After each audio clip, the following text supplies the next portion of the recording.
Je suis Corinne Gilles. Mon mari Joseph était ouvrier agricole. Il a été tué par un éclat d'obus près de Cerisy au moment de la relève sur le front. C'était le 20 août 1916. Depuis, j'ai quitté la ferme que j'ai laissée à son frère et je suis partie aider les infirmières à l'hôpital de Loisellerie, près d'Angoulême. Depuis l'armistice, il y a à peu près un an, la 47e brigade d'infanterie de la 23e division du 12e corps d'armée est rentrée en caserne à Angoulême. Et nous soignons bon nombre de soldats qui sont revenus blessés et qui attendent leur démobilisation. Pourtant, un autre fléau nous afflige et de plus en plus de malades arrivent à nos portes. Nous devons faire de la place et des soldats sont renvoyés en caserne. Oh là! Mais c'était pas l'Antonin? Ils t'ont laissé sortir de l'infirmerie? Salut Pierre! Oui, me voilà, réparé, un seul morceau. Enfin, si on peut dire. Tu sais, avec cette épidémie de grippe espagnole, ils ont fait sortir tous ceux qui pouvaient tenir debout. Et zou, retour en caserne. Remarque, ici ou là-bas, l'ennui est le même. Hein. Quoiqu'ici, pour sûr, ça sent moins la pisse et le médicament. Et puis, bah, tu vois, je rattrape la lecture de mon courrier qui m'avait pas suivi. Je vois que tu as trouvé les lettres que je t'ai mises de côté. Je savais que tu serais heureux de prendre des nouvelles de chez toi. Et alors? Sont-elles bonnes, ces nouvelles? Oui. Simone, ma belle-sœur, est contente que la guerre soit terminée. Mais elle se remet pas de la mort de son mari. Je vais tourner la benace avec Jacques, le contremaître, celui qui est revenu blessé avant la fin de la guerre. Et t'as vu que celui-là, il n'a pas mis longtemps à mettre le masque de mon frère, si tu vois ce que je veux dire. Bon, je veux pas plus que ça à Simone. Mais je veux rentrer chez moi. J'ai besoin de mettre de l'ordre dans mes affaires. La benace me revient à moi, pas à elle.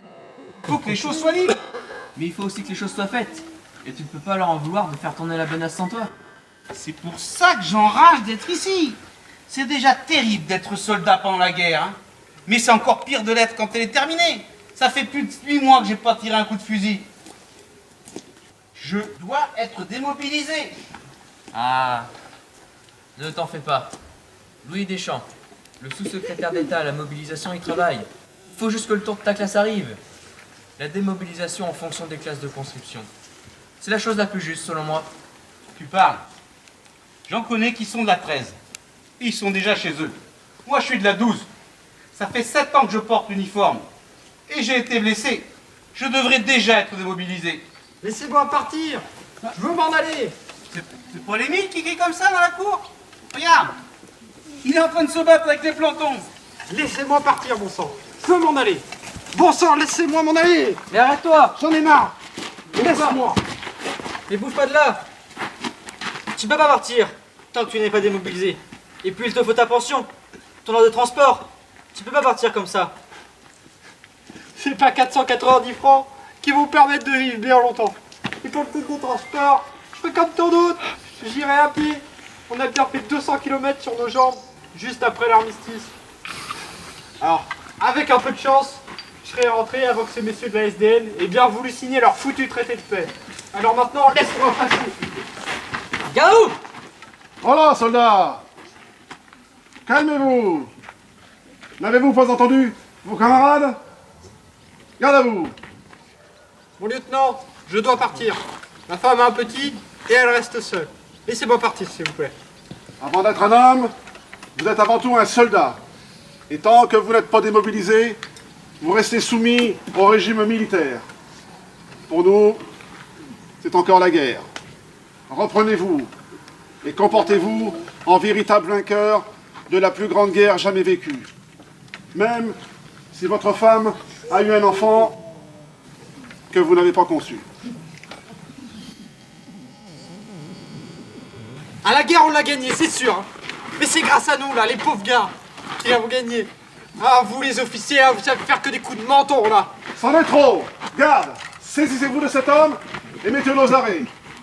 Vous passerez en conseil de guerre pour insubordination à l'autorité. vous allez vous rendre compte de ce qu'est la justice militaire.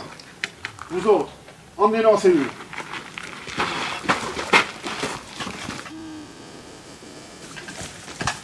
Ouh là là!